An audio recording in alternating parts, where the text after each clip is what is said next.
알파와 오메가여 처음과 나중 계신다 하신 하나님 앞에 그 영광의 보좌 앞으로 오늘 우리가 손에 손잡고 다 나가겠습니다.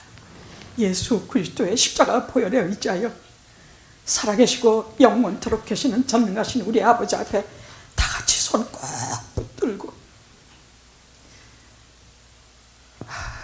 살과 피를 나누어 먹고 전능하신 우리 아버지의 존전으로 가까이 나아가고자 하오니 우리의 죄인된 우리를 의롭다 여기시고 긍휼히 여기시며 우리에게 오늘도 하늘의 모든 문을 여시고 하늘의 한 곳을 열으시고 우리에게 하늘의 비밀한 양식과 은혜를 풍성히 내려주시었기를 간절히 기도합니다.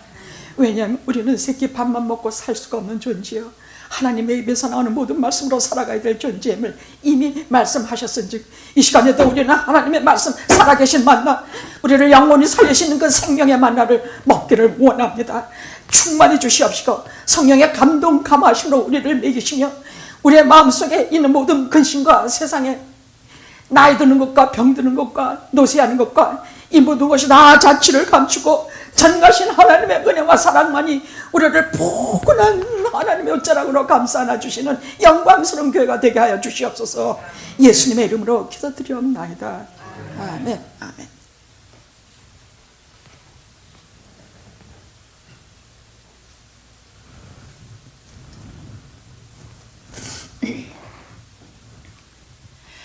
지금 주님은 어디 계십니까? 지금 여기에 누가 그랬지? 그 주일마다 말 잘하네고. 우리 사도신경 여러분이 말씀하실 때, 고백하실 때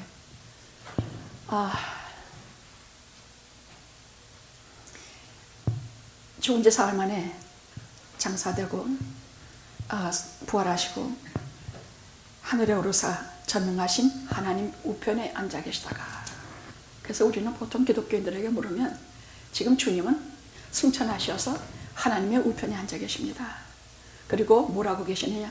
각 교회 우리를 위해서 기도해 주고 계십니다. 이렇게 말씀하고 있어요. 예, 그것도 맞아요. 근데 주님은 그렇게 가만히 보좌에 앉으셔서 그렇게 조용히 앉아 계실까? 아닙니다.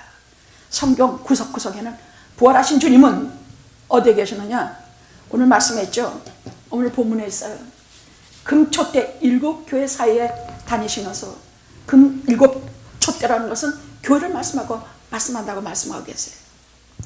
7교회에 다니시면서 오늘도 교회 속에 계시고, 또 두세 사람이 모인 곳에 나도 함께 있겠다 하시니, 또 내가 세상 끝날까지 너희와 항상 함께 하리라.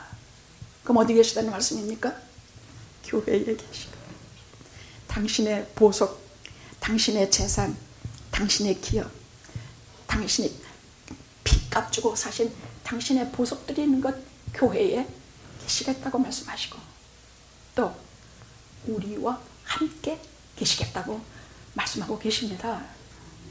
그럼 우리와 함께 계신다는 건 이렇게 예배드리는 곳은 당연히 같이 계시고 말고요, 당연히 우리를 하나하나 어떤 눈으로, 극진하신 눈으로 바라보고 계신 것을 우리가 안 계십니까? 성령님이 감동 감화하셔서 주님께서 우리를 지금도 함께 하시며 바라보시는 그 눈빛을 내 가슴 깊이 받으시기 바랍니다. 그럼 또 어디에 계시냐? 내가 많이 아파서 세상에 아무것도 의지할 수가 없을 때, 내가 모든 것을 다 잃고 말 그대로 죄 속에 뒹굴을 때, 내가 정말로 마음이 아파서 아무 위로가 될 수 없을 때, 내 자식이 너무 많이 아플 때,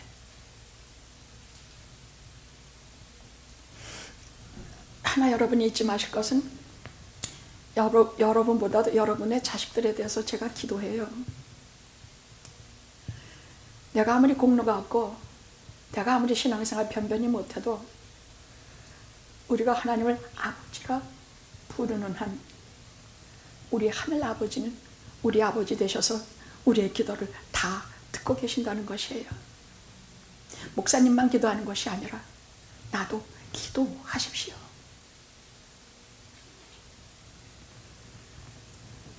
특별히 우리가 두세 사람 모여서 예배드리는 곳에, 기도하는 곳에, 여기에 늘 함께 하십니다. 그럼 내가 죄 짓고 나쁜 짓 할 때, 예, 같이 계십니다. 불꽃 같으신 이라 두렵고 떨리지만 나를 긍휼히 여기시고 근심하시는 성령께서 나를 바로 인도하십니다. 그게 하나님의 자녀의 특징입니다. 그래서 하나님의 자녀는 죄를 져도 끝까지 안 가요. 갈 수가 없어. 중간에 성령께서 너무나 방해하시고 너무나 근심하시고 뭐 어떻게든지 방법을 주시기 때문에. 이건 제 신앙 고백입니다. 실제로 제가 그렇게 겪었기에 이렇게 자신 있게 말씀드리는 것입니다. 예수 믿는 사람은 죄를 져도 끝까지 가지 않고, 싸워도 끝까지 가지 않고, 못된 짓을 해도 끝까지 가지 않으면 중간에 관두고 말아요. 아무리 혈기를 부리고 싶어도 부릴 수가 없어.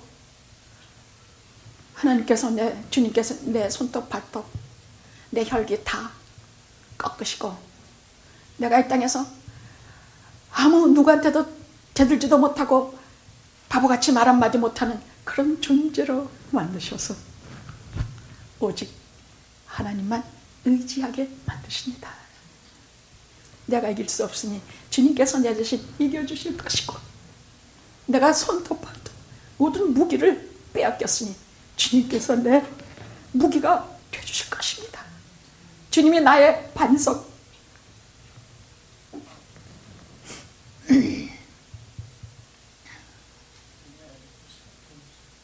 나의 반석, 나의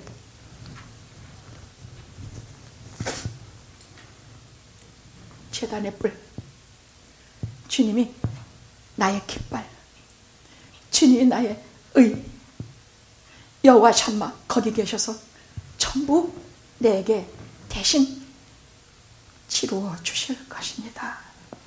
이런 믿음을 우리가 갖고 삽시다. 마음속에 믿음의 기둥을 하나씩 세우라 그랬지요. 그 기둥에는 내가 믿는 것을 다 기록하십시오. 밤에는 불기둥으로 하셨다면 그 불기둥 속에 내가 하나님을 어떻게 믿는지, 주님을 어떻게 믿는지 기록하십시오. 낮에는 구름기둥이면 그 기름기둥 속에 내 신앙 고백하십시오. 너무나 햇빛이 뜨겁고 갈 길이 멀어 나는 길을 모르니 주여 인도하시옵소서. 내가 오늘 가야 할 길은 여기서 여기요, 내가 오늘 쌓아야 될 신앙의 길은 여기서 여기요, 기록 전부 하시고 하나님께서 인도하시도록 하십시오. 꼭 그리 하십시오. 내가 잘난 척하고 미리 척척척척 걸어서 내 마음대로 살지 마십시오. 기도하시고 따라가십시오.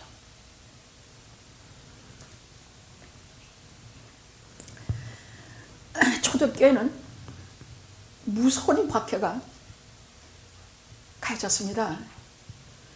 그야말로 기독교는 참 선한 종교예요. 남에게 나쁜 일 한 것도 하나도 없는데, 기독교의 역사 있는 날로부터 어둠의 세계 사탄의 역사가 계속 싸우는 일, 하나님께서는 주 예수 그리스도 통해서 하나님의 자녀들을 부르시고 구원하시는 일, 사탄은 그거 못하게 하려고 계속 방해하고, 그것이 그 이유도 없는 숱한 박해로 나타나게 됐습니다. 근데 오늘날 우리가 가지는 불안은 뭡니까? 뭐 요즘은 뭐 오미크론? 이젠 무슨 코로나도 모자라서 이젠 오미크론, 그동안에 수도 없는 바이러스가 창궐했다 그래요.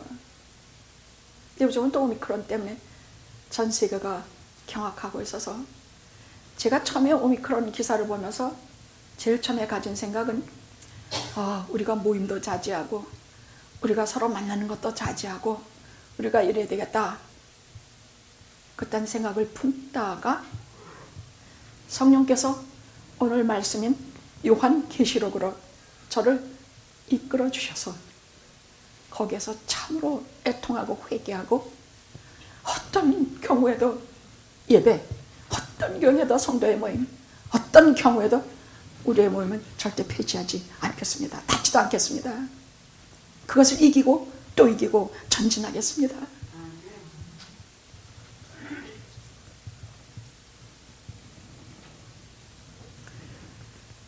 그때나 지금이나 교회에 이렇게 불안과 세상의 사정이 험악해지면 사람들은 많은 경우 교회를 떠납니다. 예배에 오지 않고 모임을 자제합니다. 제일 먼저 일어나는 것이 그것입니다.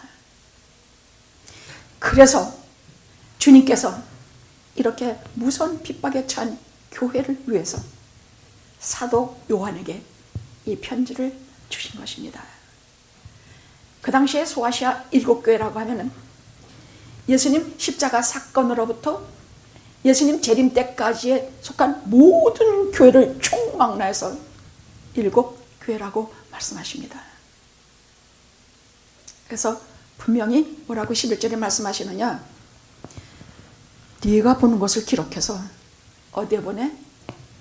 예배소 교회, 서머나 교회, 보모나 교회, 두아드라 교회, 사대 교회, 라오디게아 교회, 빌라델피아 교회, 그리고 영화교회에 보내라. 영화교회에 보내라. 왜냐하면 이 7교회 속에 분명히 영화교회가 있음을 분명한 말씀으로 부르셨기 때문입니다.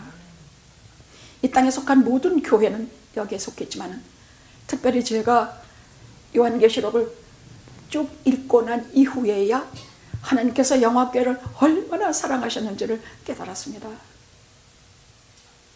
7교회 하신 말씀을 보고서야 영화교회를 얼마나 사랑하셨는지 알았다는 얘기예요. 그냥 영화교회를 사랑하시고 성령님이 늘 운행하시고 뭐 이렇게 알았지, 이렇게 가슴 저리며 눈물을 흘리며 깨달은 것은 참으로 오래간만입니다. 이제 7교회에 대해서 나중에 언급하면서 하나님께서 영화교회를 얼마나 아끼시고 눈동자와 같이 지키시며 또 인도하실 것인지, 우리가 오늘 말씀 속에서 이 불안한 팬데믹 속에서 나이 드는 것과 병 드는 것과 오만 가지 고통 속에서 우리가 큰 모든 것을 딛고 이기고 믿음으로 일어날 것입니다. 아멘. 아멘.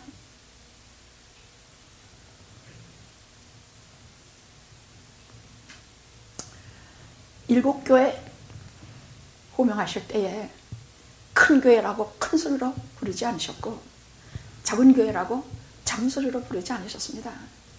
저는 저희 교회가 크다 작다 말할 수 없는 교회라고 생각합니다. 적은 것 같은데 크고 큰 것 같은데 작고, 저는 우리 교회가 한 번도 적다고 생각해 본 적 없습니다. 그렇다고 우리가 큰 교회라고 생각해 본 적도 없습니다. 왜냐하면 숫자 같은 것은 별로 관심이 없었어요. 다만 우리 교회에 몇 명이 나오든 그분들 한 분 한 분의 영혼에 대해서는 노심초사야. 속상했다가 희죽 웃었다가 기뻤다가, 우리 성도들의 신앙이 참 잘하면 뭐가 첫째 보이느냐? 우선 인격이 아름다워져요. 남에게 폐를 끼치는 일을 잘 안 하게 돼요.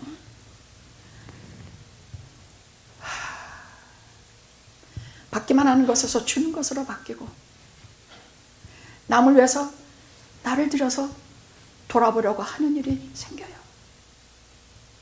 주님께서도 마태복음에 뭐라고 말씀, 24장 25장은 주님께서 마지막에 이제 다시 오시는 주님이 우리를 어떻게 심판하실 것에 대한 말씀이 쭉 나와요. 마태복음 24장 25장은 말 그대로 그것을 위한 장이에요. 그때 너희는 염소는 왼편에 서고 양들은 오른편에 서라. 창세로부터 구원받은 자들이여 내 앞으로 나와라. 양들부터 부르셨어요.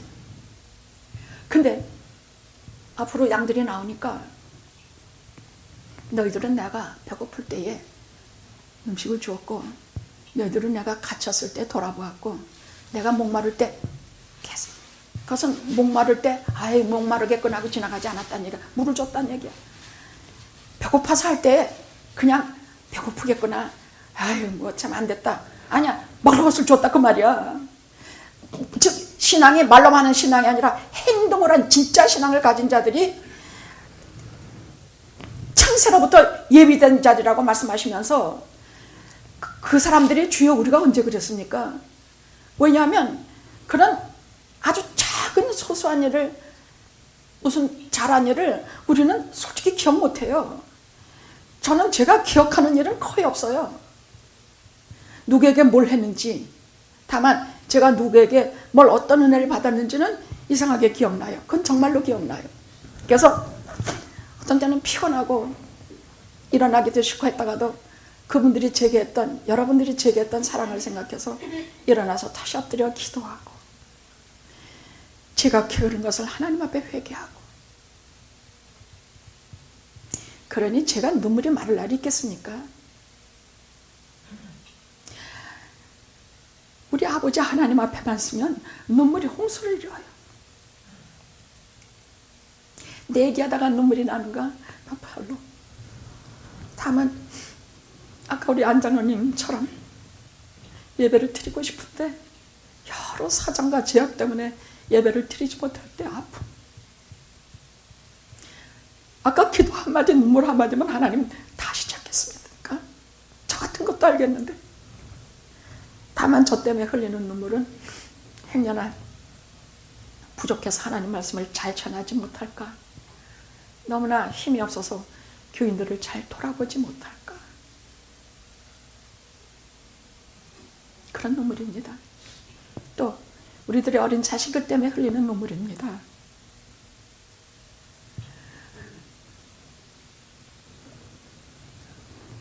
근데 그 사람들이 너무, 팬데믹 겪는 우리 모두 너무나 세상에서 고통받고 어려움을 겪으니까 주님께서 사도 요한, 반모섬에 지금 사도 요한은 제자 중에 가장 오래 산 사람이 사도 요한인데 지금 이미 늙었어. 많이 노이되는 그가 반모섬에, 거기는 사람이 하나도 살지 않은 유배지요. 독충과 곤충들이 드글드글 끓는, 참 설명할 길이 없는 섬이라 그랬어요. 거기에 유배 가지고 거기서 이제 목숨이 닿을 날 아마 사람들은 기다리고 있겠지. 이제 나가서 예수는 증거하지도 못하겠지. 이제 저 사람이 온갖 거 다 하는 거, 어떤 때는 그런 물속에도 집어넣고 어떤 때는 온갖 하는 것에서 집어넣는 데다 하나같이 주님이 살리셔서 어떻게 되냐?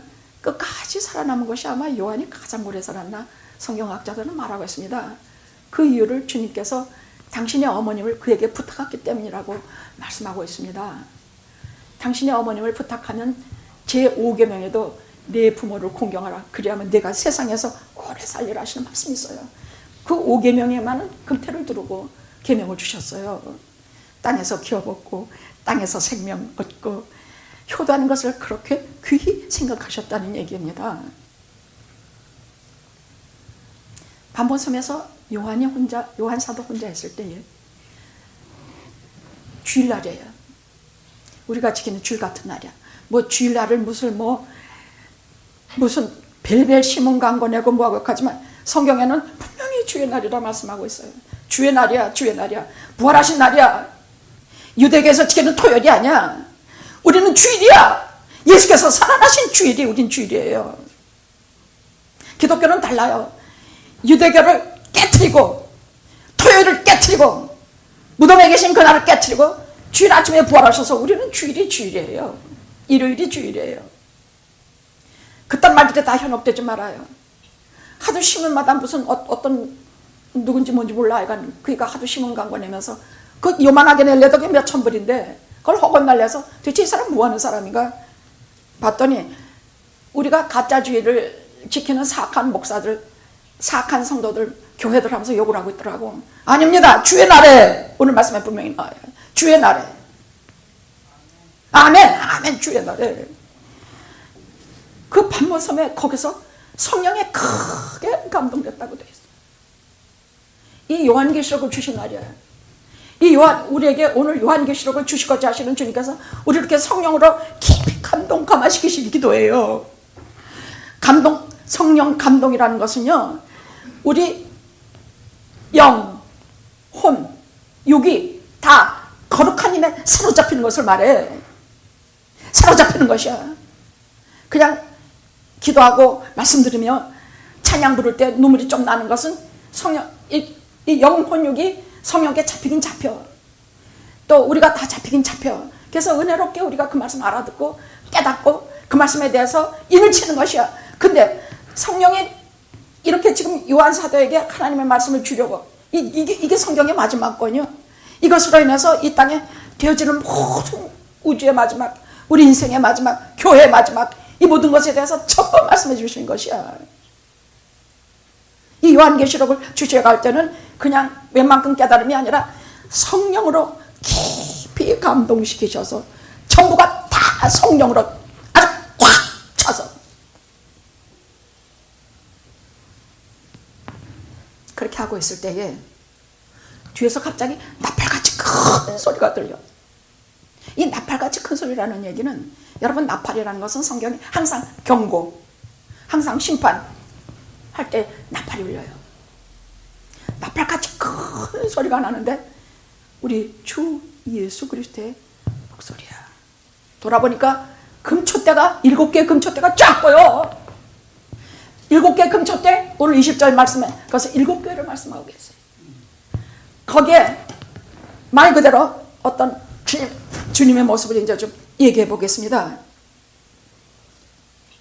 자, 그래서 오늘은 무슨 말씀을 주님께서 우리 교회에 주시려고 하시는가 하면, 먼저 저에게 주시니까 제가 받고 은혜 받고 그리고 여러분에게 전할 수 있도록 성령께서 도우시고 감동 감화시키시니까요. 첫째는 이제 대강절, 이제 주님이 오실 날을 기다리는 우리에게 주님이 원하시는 교회, 기뻐하시는 교회가 어떤 교회인가, 그걸 좀 말할게요. 그래서 우리가 가야 될 길에 대해서 좀 전하려고 합니다. 우리가 이렇게 하면은 정말 주님이 기뻐하시는 교회일까? 우리가 이렇게 걸어가고 있으면 매일매일 똑같은 삶을 이렇게 하고 있는 것이 주님이 기뻐하시는 길일까? 뭐 이런 것에 대해서, 그렇다고 매일 금식하고 매일 통성기도하고, 아닙니다. 그건 아닙니다. 엿새 동안에 네 일 힘써 이라고. 주일은 하나님의 날이니 그때는 전부 접어두고 예배를 잘 드리는 교회, 예배 잘 드리는 성도가 주님이 최고로 원하시는 성도요 교회입니다. 언제 어디서나 예배를 잘 드리는 교회, 성도, 이거 주님이 가장 기뻐하십니다. 근데 그 예배를 드리는데 신령과 진정으로, 성령과 진정으로 영혼에 다해서, 신령한 것과 내 영혼, 마음 다해서 드리는 예배, 그것을 하나님이 아주 기뻐하시는 것이 교회예요. 성도들이라고 말씀하고 계십니다. 성령으로 드리는 예배, 내 영혼으로 드리는 예배, 진심을 다해서 드리는 예배, 이런 예배를 우리가 매주 드릴진데, 어떻게 하나님께서 영화에 무슨 몇 명이라고 문제가 되겠으며, 여기서 무슨 우리가 뭘 어떻게 부족하다 해서 문제가 되겠으며, 부족하면 여기 와서 씻으면 되고, 죄 많으면 여기 와서 씻으면 되고, 피로, 예수님의 피로, 여러분 말했죠. 이런 것은 다 물로 씻으면 돼, 깨끗해져. 금속 같은 것은 불로 사르면 다 깨끗해져. 그러나 죄 많은 예수 그리스도의 보혈로 깨끗해져야 돼. 피 흘림이 없으면 사함이 없느니라. 그래서 하나님이 정하신 것이에요. 그래서 여기 오면 우리는 전부 깨끗해져야 돼. 물로 씻고, 말씀으로 씻고, 우리 마음 씻고, 죄에 대해서는 주님의 보혈로 깨끗이 씻고, 하나님이 기뻐하시는 교회, 예수께서 생명처럼 아끼는 교회가 되기를 정말 간절히 소원합니다.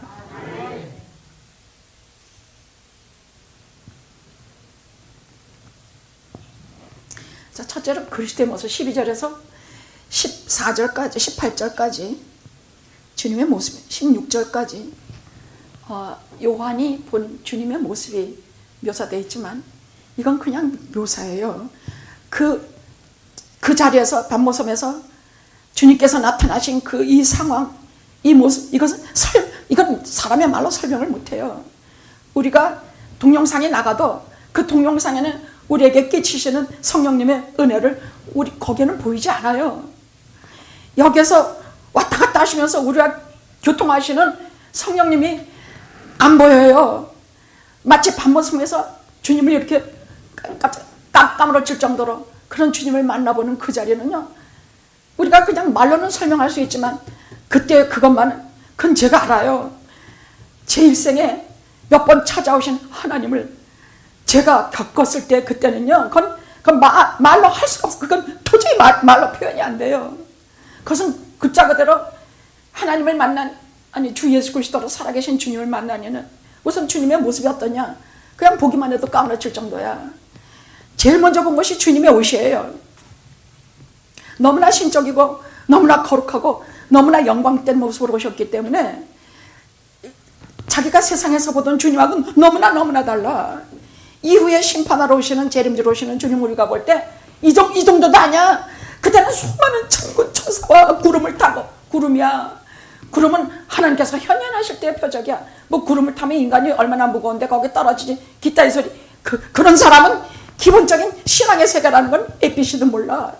항상 구름은 하나님의 거룩함과 하나님의 권세를 나타냈을 때였어. 하나님의 영광을 나타낼 때 구름이 차오했고, 그의 백성들을 인도하실 때 불기둥과 구름기로 인도하시는 하나님의 신적 능력의 현현이 구름이에요. 공중에 나팔소리가 크게 울리고, 우리는 하는 그대로 예수 믿던 사람은 공중으로 들려 올라가. 나머지는 슬프고 애곡하고 대난리가 난다고 돼 있어. 대난리가. 구름 타고 그렇게 오실 때 모습은요, 지금 이 모습 아마 우리가 비슷하게 생각은 해볼 수 있을 거예요.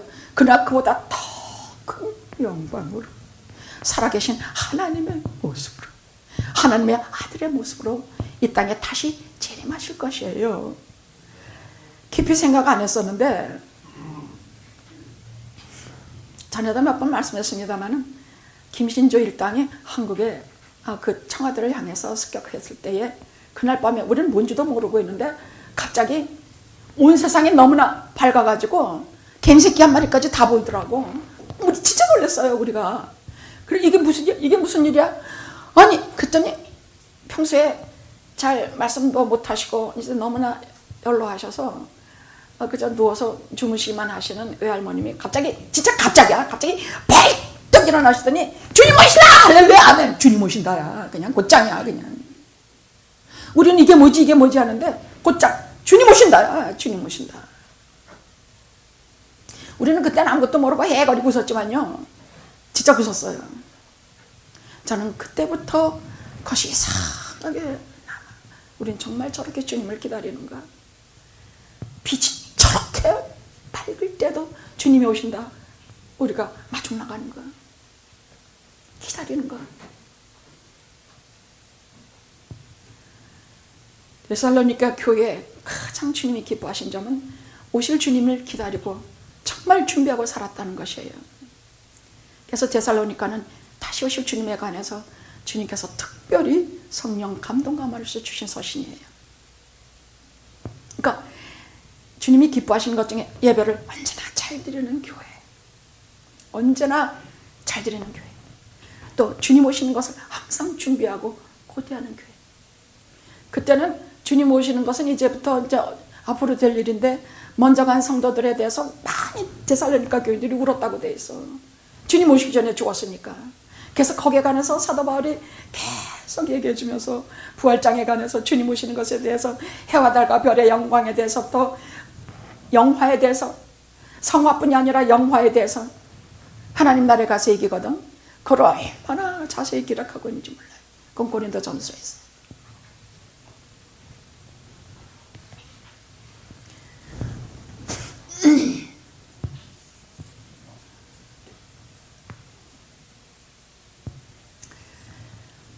주님은 발에 끌리는 옷을 입으셨고, 그저 객관적으로 말씀하면 이런 것이에요. 요한계시록은 제가 꼭 한 번 강의한 적이 있었어요. 그때는 여러분들이 너무나 이렇게 추상적인 걸 잘 못 알아까 전부 그림으로 그렸어요. 주님이 이렇게 나타나신 모습, 발에 끌리는 옷이라든지 일곱 촛대를 쫙 그려놓고 거기에 다니시는 주님이라든지 그걸 전부 그림으로 칠판에 그려놓고 그렇게 얘기했어요. 그러니까 훨씬 은혜가 되더라고요. 근데 주님 옷을 보니까 발에 끌리는 옷, 가슴에 금띠야. 이것은 왕이나 제사장을 말해요.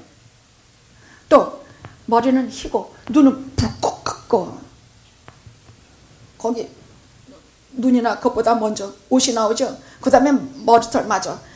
머리털은 희고 눈은 불꽃 같고, 눈은 불꽃 같대. 불꽃, 딱 불꽃 같은 거 바라보신다는 얘기야. 이 말씀 무슨 말이냐? 하나님은 우리 겉모습 안 보세요. 겉모습 한가 힐끗 보고 뭐 영화계 괜찮구나.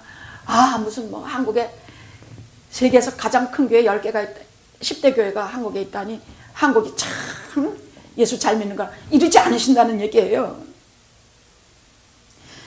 여러분, 오늘 7교회 제가 간단간단히 이따가 언급하겠습니다만은 그 유명하다는 한국교회 10개가 다 여기 들어가 있어.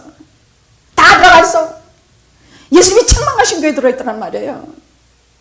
제가 그래서 우리 교회를 사랑하심을 깨달았다는 얘기야. 책망하신 그 말씀 속에는 우리 교회 그 책망의 그 내용들은 없는 거예요. 예를 들어 정치, 버가모 교회 같은 것은 정치 세력과 연합해서 걸핏하면 대통령 초청하고 자기들의 정치 규합을 자랑하고 자기들의 돈 많은 거 부유한 거 자랑하는 버가모 같은 교회, 이게 지금 한국교회 현실 아닙니까? 우리 교회 그런 거 없어요. 지난주에는 어떤 교우 한 분이 처음으로 우리 교회 오셔가지고 여기에서 열을 토하시는데 어느 교회 갔더니 교회 큰 교회마다 제일 말하는 게 봉사, 헌금, 선교. 봉사, 헌금, 선교도 네 돈으로 가라. 네 돈으로 가야 된다 그런데, 그러면서 그것 가지고 그러면서 계속 목회자들 말 그대로 정말 미워하면서 성토하더라고요. 정말 미워하더라고요. 그래서 그 언니가 동생을 하나님 말씀 좀 여기 와서 좀 듣게 하기 위해서 데리고 왔는데, 제가 다른 말 안 했습니다. 다른 말 하나도 안 했어요. 기독교, 교회, 내가 어떻게 생각하는지 어떻게 이해하는지 내가 안다. 그리고 사실이다. 봉사, 맨날 봉사하라 그런다. 집도 다 판 가지라고, 뭐 다 판 가지라고, 교회 와서 봉사하는 거, 파킹장 봉사하고, 뭐 음식 봉사하고, 뭐 어디 아픈 사람 뭐 홈리스 뭐 봉사. 그리고 헌금 봉투 내주면서 뭐 내라 뭐라 웬 놈의 남편 잘 되게 하는 승승장구 헌금까지 있더라고. 온갖 헌금으로 다 얘기하고, 저희 교회가 이런 걸 안 해서 자랑한단 말이 아니에요. 그게 교회가 아니란 얘기야. 그리고 선교, 선교, 교회마다 선교. 그래서 내가 그렇게 말했습니다.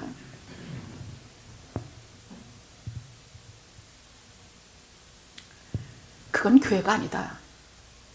그런 것을 교회로 하지 않는다. 교회는 존귀한 곳이다. 교회는 하나님의 말씀이 있어서 우리를 변화시키는 곳이다. 고집세고 완악하고 죄 많은 우리가 하나님 안으로 가서 하나님의 방향으로 돌아서서 어린 양같이 되고 정말 겸손해지고 정말로 겸손해지는 그것이 교회다. 하나님의 말씀으로 다시 빚어지는 것이 교회다. 다시 태어난 것이 교회다.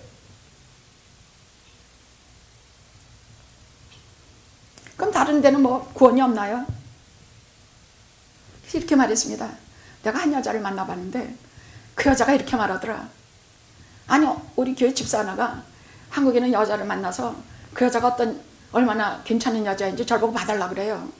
그래서 저 가든스윗 호텔 커피숍으로 나갔는데 웬 여자가 하나 앉아있다가 확 위트를 벗어던지고 밖으로 휙 나가버리더라고. 나를 보더니 저거 웬 미친 여자가 나를 보고 저렇게 옷을 벗어던지나. 그래서 다시 또 갑자기 확 들어 옷을 확 주워 입어. 그러더니 앉자마자 하는 소리가 어떻게 해서 구원이 예수만 있다고 합니까? 그러니까 그 여자는 불교에 너무너무 불교를 많이 다닌 여자, 평생 불교를 다닌 여자야. 어떻게 구원이 예수께만 있습니까? 아니 뭐 달이 이렇게 뜨면은 홍수에도 비치고 강에도 비치면 달이 3개, 4개, 5개인데 구원이 어떻게 예수만 있습니까? 구원은 석가모니도 있고 뭐 공자도 있고 뭣도 있고 뭣도 있습니다. 제가 신학교 다니면서 수도 없이 들은 얘기예요. 그래야말로 신학교가 자유신학을 하는데 저는 거기 나온 거 다임을 알아요. 아니면 우물안 개구리 같이 됐을 것이야. 그딴 말 저딴 말 다 들으니까 진리가 뭔지 많이 보이더란 말이야. 예수 그리스도 외에는 없어. 왜? 그래서 제가 이렇게 물었습니다. 다른 말 다 간다. 다 간다. 내가 지금 너하고 기독론 하겠냐? 2가지만 내게 대답해다오. 하나는 죄에 대해서 얘기해보자. 너 죄 어떻게, 너 죄 안 져? 가만히 있더라고. 유명한 중들이 죽으면 사는 말이 108번뇌라 그래. 사리도 나고 못도 나. 그건 하도 죄에 대해서 고민해서 그런 것이야. 사리가 무슨 뭐 근사하게 난 줄 알아? 죄에 대해서 하도 남달리 그저 고민해서 그런 것이야. 탄다 불에 탄다 불에 탄다. 뭐 유명한 스님이 그러고 죽었대. 지옥불이 탄다 그러고 죽었대. 죄에 대해서 어떻게 해결할 건데? 석가모니가 죄를 해결해줘? 그 사람 똑같은 인간이야. 똑같은 죄 짓고 똑같은 일하고 있는 그 사람이 너 석가모니한테 빌면 네 죄가 사해질 것 같아?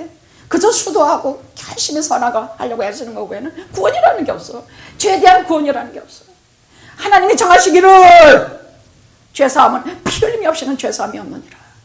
그것도 최고의 피, 예수 그리스도의 피야. 다음에 또 하나, 죽음. 석가모니가 죽음 해결했죠. 그 사람도 죽었어. 죽음, 사망 일고 부활하신 분은 딱 하나, 하나님 아들밖에 없어. 문제는 이걸 믿느냐 아니냐인데, 너 믿고 싶으면 믿고 말면 말어. 너 믿고 시험 잡고 욕이나 하고 그래서 발길로 차고 네 남편 예수 믿겠다고 나는 사람 방해하려면 하고 싶은 대로 해. 그래봤자 끝난 다음에 너 둘이 다 어디 가겠냐? 지옥 불 속에 불이 확 떨어지는 것밖에 더 있냐? 지난주에 여기 서서 그랬어. 그이한테. 지금 이렇게 보면 우리는 죽음 그런 식으로 우리가 믿고 가면은 죽은 다음에 아무것도 없고 그냥 물어 사라진다 생각하지. 물어가 천만에 시뻘건 물이 펄펄 끓는 곳에 떨어져. 예수께서 하신 말씀이야. 거기는 아무리 물을 가지고 이렇게 하려고 해도 목마른 건 해결할 길이 없는 것이야. 내가 농담같이 하는 것 같지? 내가 무슨 이상한 소리 하는 것 같지? 성경은 이 땅 오신 하나님의 아들 분명히 누가복음에서 해주신 말씀이야.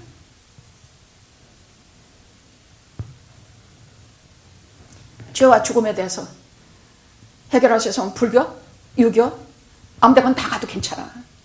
그러나 죄 때문에 온다면, 사랑하는 사람과의 이별과 죽음으로 온다면 주 예수 그리스도를 믿어라.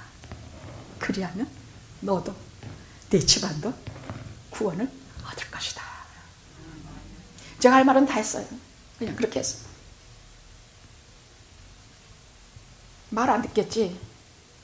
그러나 중요한 것은 이것이에요. 뒤로 돌아서 가는 그를 향해서 간절한 기도 드렸어. 저렇게 떠나간 모습대로 주 앞으로 다시 오게 하옵소서. 제 눈으로 보게 하옵소서. 저 메마르고 팽팽한 영혼의 은혜의 눈물을 흠뻑. 우리가 이렇게 말하는 것을 우리가 서로 신앙 간증을 하는 날이 오게 하옵소서. 목회자가 그냥 보낼 때 거기 한참 서 있는 것은 괜히 서 있는 것이 아니에요. 저는 그래요. 저는 그 사람을 향해서 기도하느라고 서 있는 것이에요. 너무 몸이 아픈 분들은 몸이 낫도록 하기 위해서. 그냥 앉아서 교회 앉아서 손만 붙잡는다고 몸이 낫는 것이 아니에요. 목회자의 눈물의 기도가 없이는 몸이 낫긴 뭐나.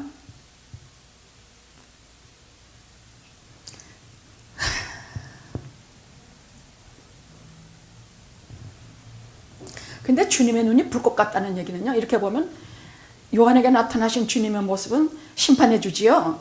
이 땅에 계실 때 긍휼히 여기시고 불쌍히 여기신 주님 아니에요. 여기는 어미하시고 거룩하신 주님의 모습이에요. 특히 불꽃 같은 눈이라는 것은 그분이 우리들의 외모를 보지 않는다는 얘기야. 우리 중심을 본다는 얘기야. 우린 중심에 정말 주님이 계신지, 우리가 정말 신앙이 있는지, 우리가 가짜가 있는지, 겉으로만 꾸미는지. 제가 가끔은 객관적으로 알기 위해서 여러분들 속에 들어가서 얘기를 자세히 들어요. 그래야 우리 교회 여러분들의 심령 상태라든지 가정생활 이런 것을 제가 알게 되기 때문이에요. 모르면 기도를 할 수가 없어요. 기도가 다 막혀요. 아침에 오면서 어저께인가 장로님께, 강 장로님에게 우리 교회가 어떤 교회입니까? 그러니까 이렇게 하다가 교만하지 않은 겸손한 교회지요. 그러니까 잘난 척하거나 외식하거나 무슨 거룩한 척하거나 그런 것이 없는 교회라는 얘기예요. 그건 저는 정말 그렇게 생각해요. 교인들이 얼마나 겸손한지 몰라. 얼마나 언제 이렇게 그렇다고 병신은 다 저렇게 기가 뚝 빠져가 있냐? 아니야. 여러분들 조금만 세워봐. 얼마나 기가 센가. 다 이겨. 지는 게 절대 없는 게 우리 교회예요.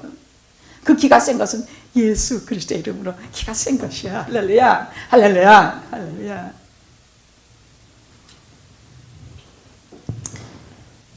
주님의 눈이 불꽃 같다는 얘기는 주님께서 사람의 속을 보신다는 얘기예요. 중심을 보신다는 얘기야. 저 빈들에서, 저 광야에서 양을 치고 있던 다윗의 그 마음과 이 속을 다 아시고 그를 사랑하시는 하나님이에요. 그를 왕의 감으로 착하신 하나님이세요. 그건 무슨 말이냐? 하나님께서 모두 긍휼히 여기시고 불쌍히 여기시는 건 다예요. 다 당신의 피조물 다 불쌍히 여기세요. 근데 하나님께서 특별히 사랑하시는 자가 있고 특별히 사랑하는 교회가 있다는 얘기야. 불꽃 같으신 눈으로 보고 계신, 7교회를 보고 계신다는 얘기는 특별히 사랑하는 자가 있고 특별히 사랑하는 교회가 있다는 얘기예요. 그래서 저는 이 말씀을 계속 보면서 무릎을 얼마나 쳤는지 몰라. 이제야 확신을 가졌어. 나는 우리 영화교회를 성령이 말씀 속에 충만하시고 여러분들이 그 말씀을 들을 때 너무나 심각하니까 하나님 사랑하시는 교회다 이렇게 생각했는데 이제 조금 더 또 설명할게요. 여러분도 확신을 가지세요. 어떤 교회를 다녀야 돼? 죽은 교회 썩어서 시체 냄새 밖에 나지 않은 사대 같은 교회를 다녀야 돼. 라오디게께 차지도 뜨겁지도 않아가지. 주님이 그 교회만 생각하면 구역질이나 토하고 싶은 교회 그런 데 다녀요? 아니요. 우리는 빌라델피아 같은 교회, 주님이 사랑하시는 교회, 특별히 사랑하시는 교회 다녀야 합니다. 다녀야 합니다.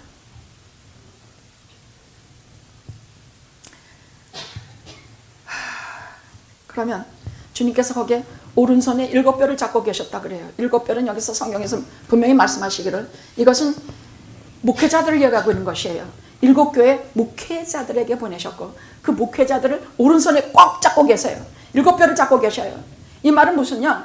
교회의 말씀으로 파송한 목회자들을 주님께서 당신의 전능의 오른손으로 꼭 잡고 계시고 교회를 지키게 하시고 교회를 리더하게 하시며 그렇게 하신다는 뜻이에요. 그러면 여러분 미니스트리에는 사역에는 2가지가 있어요. 하나는 제너럴 사역이고 하나는 올데인드 사역이야. 제너럴 사역이라는 것은 우리가 일생생활하면서 거기에서 주의를 하는 것이야. 마음으로부터 주를 섬기며 겸손하고 참되서 다른 사람에게 그 얼굴만 봐도 예수를 믿게 하는 이것을 제너럴 미니스트리라고 그래요. 우리는 모두 이 둘 중에 하나로 부름받은 사람들이에요.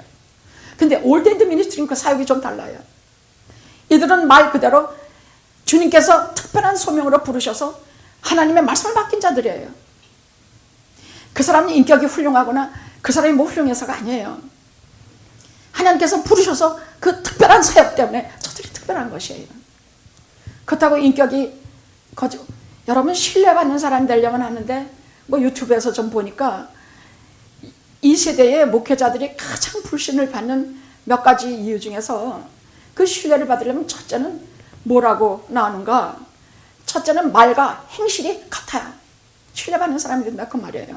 이건 목회자뿐만 아니라 모든 신앙의 성도들도 기본이야. 말과 행동이 같아야 돼. 비슷이라도 해야 되지 않겠냐고.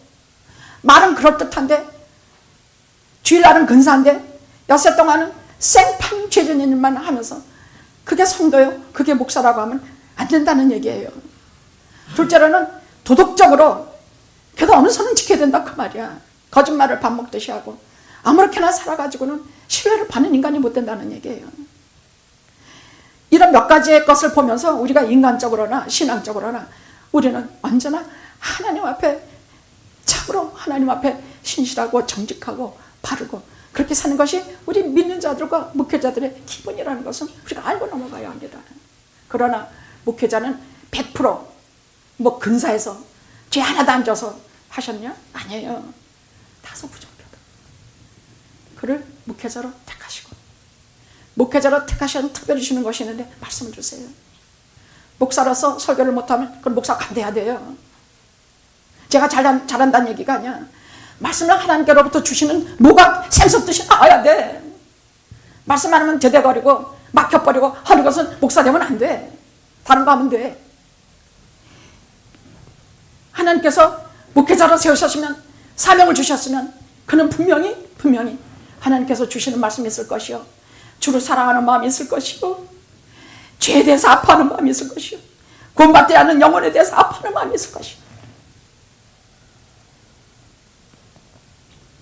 근데 며칠 전에 한국일보 보니까 목회자들이 죽어가고 있다는 제목으로 크게 나왔더라고요.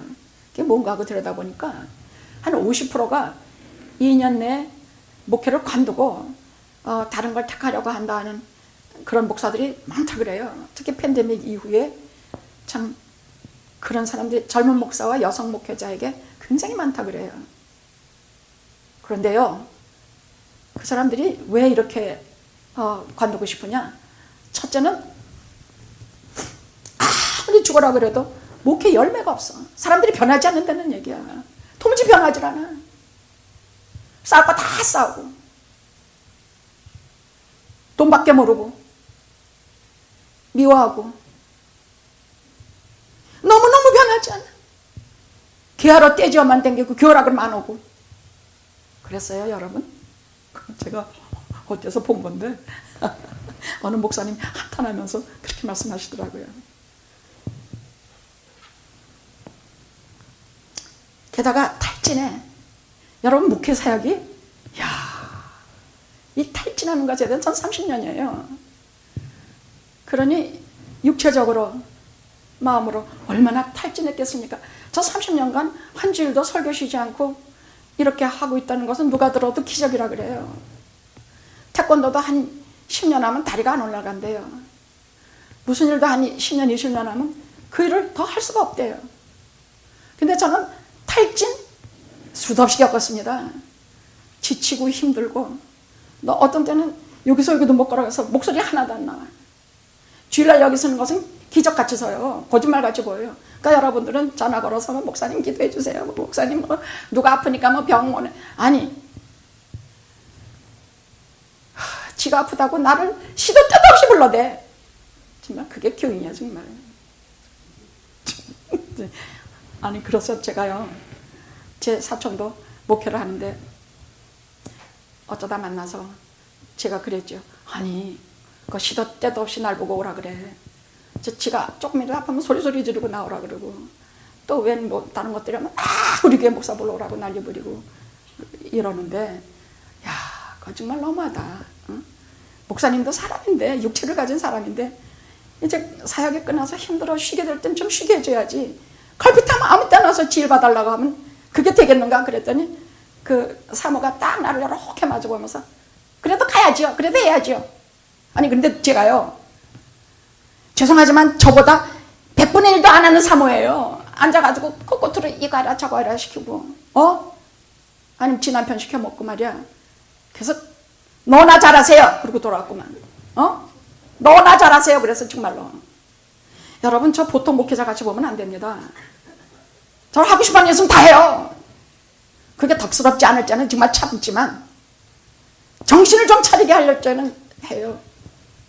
하도 저 오라가라 해서 하루는 거기 가가지고 그랬어요. 너는 왜 이렇게 나를 수도 없이 불러대냐? 아파서 목사님이 기도해주면 좀 많이 낫는 것 같아. 그건 낫는 것 같지 진짜 낫는 거 아니야. 진짜 낫는 거는 주님께서 너를 보시고 긍휼히 여기시잖아. 근데 이렇게 맨날 목사를 불러대면, 목사를, 그 불쌍한 목사가 보이지 네가 보이겠냐? 좀 웬만큼 불러라. 근데 그건 이해해요. 제가 같은 사람의 심정은 제가 가장 잘 이해하는 파트입니다. 목회자가 죽어가고 있다. 이직을 생각하고 있다. 2년 내에 다 바꿀 것이다. 근데 저는 낙심하지 않습니다. 한 번도 낙심해 본 적 없습니다. 한 번도 직업 바꿀 생각해 본 적 없습니다. 저는 목사 외에는 아무것도 되고 싶은 적이 없습니다. 왜? 이 직분의 영광 때문이야. 죽는 사람 내세 소망을 줘. 아픈 사람 말 그대로 100번이라도 쫓아가서 병상에서 일어나게 해줘. 최선 병을 이기게 해줘. 여러분들 영안실에서 또 생일잔치에서 어디에서건 이 직분의 영광 때문이야. 또 이 직분의 능력 때문이야. 이 보배가 질그릇에 있으면 나는 질그릇이지만 이 보배는 주님이라 주님이 능력 주시오. 셋째, 미래 때문이야. 여러분 크리스찬으로서 여러분 절대 낙심하지 않은 이유가 뭡니까? 하다가 낙심하고 간도 기독교인 안 될래요? 교회 안 다닐래요? 절대 그러지 마십시오. 크리스찬으로서 낙심하지 않은 까닭은 나의 신분 때문이에요. 나의 신분, 하나님의 아들, 하나님의 딸, 상속자야. 하늘의 상속자 때문이야. 신분 때문이야. 할렐루야, 할렐루야. 이 신분은 돈 주고도 살 수 없고 혈통으로나 육정으로 사람의 생각으로 도저히 할 수 없는 게 이 신분이야. 하나님께 난 자들이야. 하나님이 친히 물과 성령으로 거듭낸 자들이야. 내가 크리스찬을 건드지 않는 것은 내 신분 때문이야. 또 내 능력 때문이야. 내가 그리스도 안에서 주가 주시는 힘으로 무엇이든지 할 수 있다 그렇게 말씀하고 있어요. 셋째는 미래 때문이야. 그 미래 해피엔딩이야. 해피엔딩. 주님이 기다리고 계셔. 우리가 이 땅에 생을 끝내고 하나님 나라에 입상을 하면 옆에 평생 악을 밥 먹듯이 하는 그것도 네가 나와 함께 나가는 있으리라 하신 말씀이 아닌가 말이야. 우리가 그리스도의 보혈을 붙들고 우리가 거기에 이렇게 제가 준 십자가들 있죠. 그거 딱 손에 들고 하나님 나라에 입성하면 딱 기다리고 계세요. 누가? 나의 주, 나의 하나님이 기다리고 계세요. 해피 엔딩이에요. 그 다음에 요한계시록 21장, 22장 쭉 읽어보십시오. 어떤 영광이 우리를 기다리고 있는가. 근데 이런 거를 말하면 여러분들이 잘 믿질 않는데 그냥 믿으세요. 우리가 어디에서 살 것인지 알게 되고 그 영광과 그 기쁨을 우리가 알게 돼요.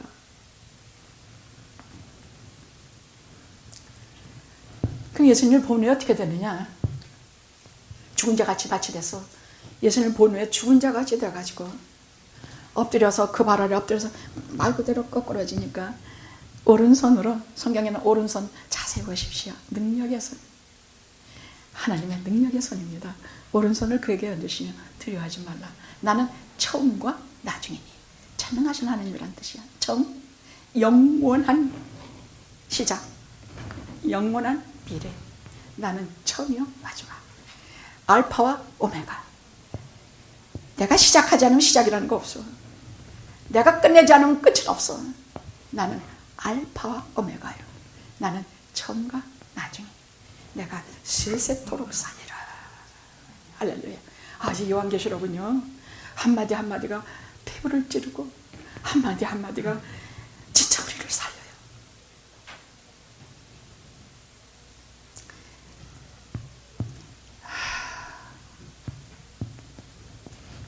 그럼 꼭 간단히 7교회 주신 편지니까 이 요한계시록 자체가 7교회, 즉 영화교회 주신 말씀이니까 우리가 간단히 한번 둘러보도록 하겠습니다. 주님께서 뭐라고 하고 계시는가? 7교회로 말씀하시면서 7교회, 그 당시에 다 있었어요, 이 교회가. 근데 이 교회에 대해서 뭐라고 말씀하시느냐? 과연 우리는 어느 교회에 속한 영화일까? 그것만은 우리가 생각해 봐야 되겠더라고요. 깊이 생각했어요. 첫째, 예배소 교회예요. 이 교회는 다 훌륭해요. 윤리적으로도 훌륭하고 전통적으로도. 지금 한국의 10대 교회, 큰 교회가 아마 여기에 속하지 않나 싶어요. 그 뭐 사랑의 행위, 이단자들 용납하지 않은 거 칭찬이 참 많아요. 특히 사도 바울이 거기서 3년간 장로들을 눈물로 가르치고 훈계하고 떠난 교회예요.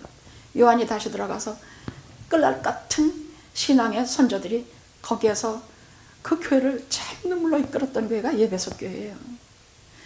교인도 많았고 교회 숫자도 많고 사회적 신분이 있는데 다만 비수 같은 말씀이 하나 나와요. 너희가 첫사랑을 버렸노라. 첫사랑.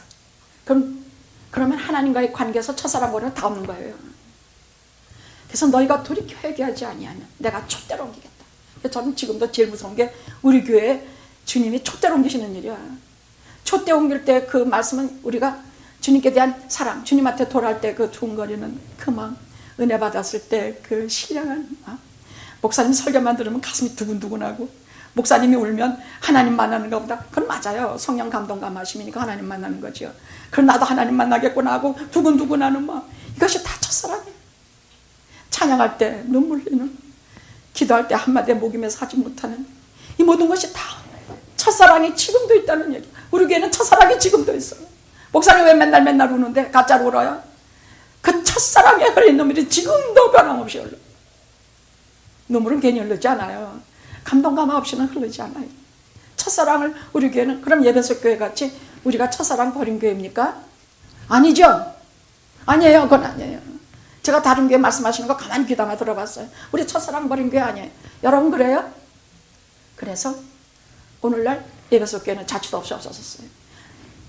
돌이켜 회개하지 않아서 그 교회는 다 없어졌어요. 다 없어졌어요. 도대체 그 인근에 활발한 교회라고 보고 죽을 애 없어요. 다 없어졌어요.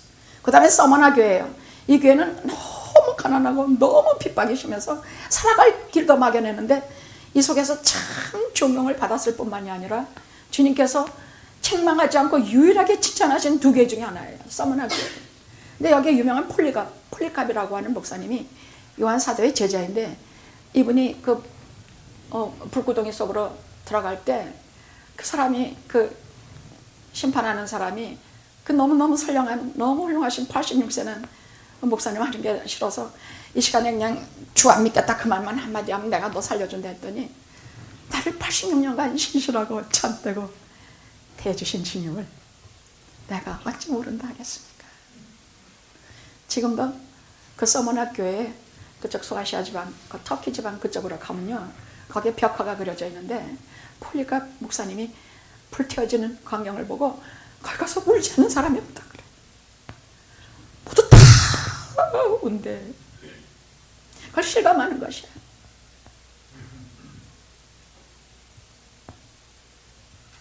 우리도 이렇게 믿으면 얼마나 좋을까. 난 버가목에 책망을 참 많이 받았어요. 이 교회는요, 콘스탄티노 하도 박해받다가 이제 그 황제가 이제는 기독교를 국교화하겠다. 그리고는 그럼 예수만 믿어야 될 거 아니냐. 뭐 아폴로 신전 무지 여기 열광하면서 우상 숭배하고 찜질해가지고 그 기독교를 정치화시켰어. 정치로 영향먹었다는 얘기. 오늘날 한국의 큰 교회들이 전부 똑같아요. 버가목 교회야. 만몬주의, 물질주의, 정치주의, 세상의 권력과 손잡고 교회가 자기들의 부흥을 꾀하고 자기들의 이익을 꾀하고, 이미 얼마나 책망을 많이 들었는지요. 이 버가목 교회는요,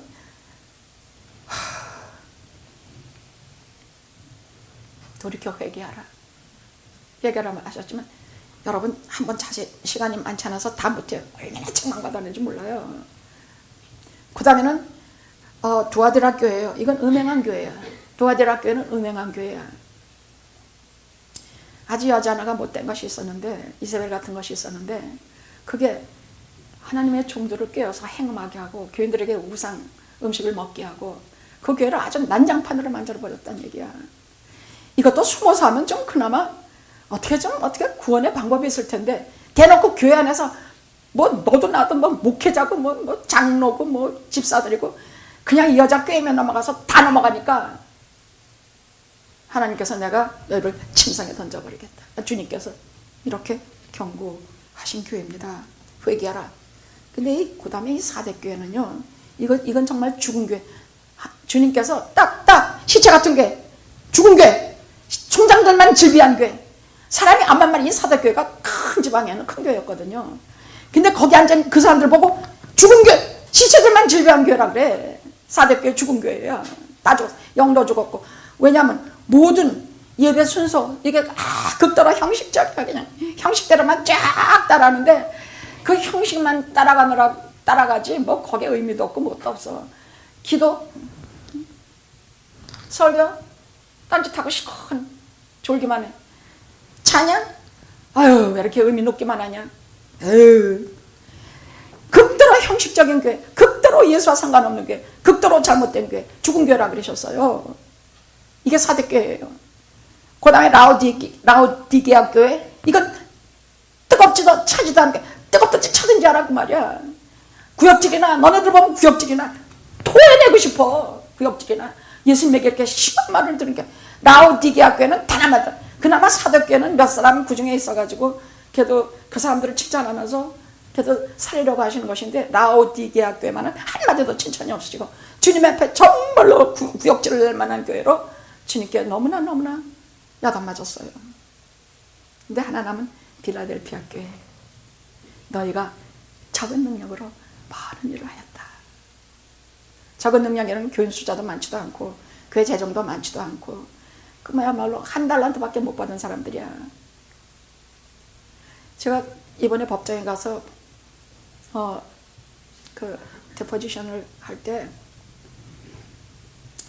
저희 교회는 가난한 교회입니다. 그러니까 갑자기 눈이 희번뜩해지면서 그걸 물고 늘어지기 시작을 하더라고. 그래서 이렇게 말했습니다. 교회는 주님께서 5달란트 준 교회가 있고 3달란트, 우리 교회는 1달란트 받은 교회입니다. 근데 거기 능력의 채는 아무것도 없습니다. 주님이 하시니까요. 우리가 교인들이 가난하다고 우리가 못 먹었습니까? 우리 게 아닙니다. 우리가 돈이 없다고 교회 페이먼트 못 냈습니다. 그런 적 없습니다. 다만 저는 교회나 교단이나 저는 엠플로이가 아닙니다. 저는 교회 목사입니다. 우리 교회는 1달란트 받은 교회로서 주님에게는 1달란트만큼의 풍성한 것으로 우리에게 더하시면 더하셨지 뺏어가신 적 없어요. 빌라델피아 교회는 1달란트 받은 교회로 적은 힘을 가지고 참 아주 힘에 넘치게 일을 하는 충성된 교회라 칭찬하셨습니다. 책망이 전혀 없고 칭찬만 하셨는데 너희가 적은 능력 가지고도 내 말을 지키고 주님 이름을 배반치 않았다. 한 번도 배신할 생각 없었어. 쟤네들 거기 보면 진심으로 찬양하고 진심으로 기도하며 하나님의 말씀을 눈물 흘리면서 듣고 단 한 번도 주님을 배신한 적이 없다. 할렐루야. 할렐루야. 인내와 말씀을 가지고 주님의 말씀을 지킨 교회, 내가 속해오리라. 내 면류관을 빼앗기지 않도록 하라. 그렇게 말씀하셨어요. 그 우리는 어느 교회예요? 7가지 교회 중에 어느 교회입니까? 저는 전에는 빌라델피아 교회가 되기를 바라면서 그렇게 설교했습니다만 저는 7교회를 보면서 확신했었어요. 저는 우리 교회는 예배소 교회도 아니야. 우리 교회는 서마나 교회도 아니야. 우리 교회는 버가모 교회도 아니야. 우리 교회는 두아디라 교회도 아니야. 우리 교회는 사대 교회도 아니야. 라오디게아 교회도 아니야. 우리는 빌라델피아 교회더라고. 속했다면 거기야. 그죠? 할렐루야. 할렐루야. 너무 기뻐서 주님 불꽃 같으신 눈으로 지키시고 사랑하셨군요. 작은 능력 가지고 하나님의 주님의 말씀을 지켰고 주님은 한 번도 배신한 적이 없으며 첫사랑을 잃지 않았습니다. 우리는 잘못하면 금방 회개하고 우리는 주님의 이름을 생명처럼 지켰나이다. 그래서 영화 빌라델피아 교회입니다.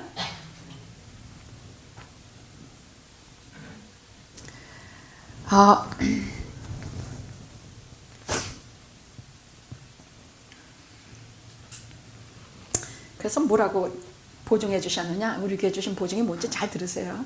첫째, 너희들 성도위에, 너희들 교회에 내가 하나님의 이름을 그 위에 새기고 예루살렘 세상에 대한 것을 거기에 새기고 내 이름을 거기에 내가 새기겠다.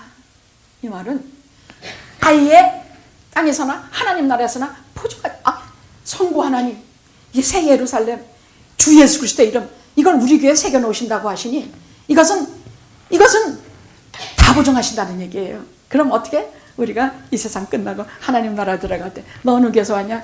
영화교회요. 패스! 어떠실 것 같습니까? 제가 농담하는 것 같습니까? 왜? 우리에게는 하나님의 이름이 새겨져 있고 예수 그리스도의 이름이 새겨져 있고 새 예루살렘 새로 들어갈 집에 집주인으로서 이름을 갖고 있으니까요. 들어갈 때 우리가 보여줄 것은 십자가, 그리고 우리 교회 이름입니다. 너 어느 교회에서 왔냐? 그럼 무슨 교회? 영화교회. 승리한 교회. 그 교회입니다. 기도하시겠습니다. 영원히 승리하는 교회가 되어서 주님 기쁘게 하게 하옵소서. 예수님의 이름으로 기도드렸나이다. 아멘. 아멘.